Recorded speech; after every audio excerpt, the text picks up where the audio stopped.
Informasi lain, Saudara, dalam kasus penjualan barang bukti sabu oleh mantan Kapolda Sumatera Barat, Irjen Teddy Minahasa, kemarin menghadirkan saksi yang meringankan bagi terdakwa AKBP Dodi Prawiranegara.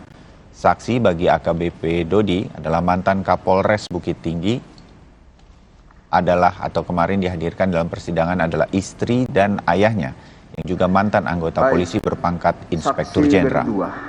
Sang ayah, Maman Supratman, mengaku Teddy Minahasa memintanya untuk membujuk Dodi agar mau bergabung dengan Teddy demi memuluskan skenario pasca ditangkap karena menjual sabu yang merupakan barang bukti di kepolisian. Sambil terisak, Maman menyatakan sejak penahanan Dodi, Maman disarankan keluarga untuk tidak mendengar berita karena cemas atas penyakit jantung yang saat ini dideritanya.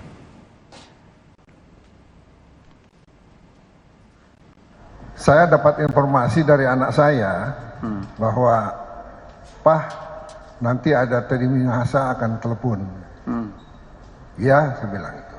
Biasanya kalau telepon masuk ke telepon saya tidak ada namanya, tidak pernah saya angkat. Karena ini ada informasi, saya bilang sama anak saya, nanti kalau Papa dapat telepon, kamu rekam ya. Tidak antara nama, ada telepon masuk, memang tidak ada namanya. Saya lupa nomor teleponnya.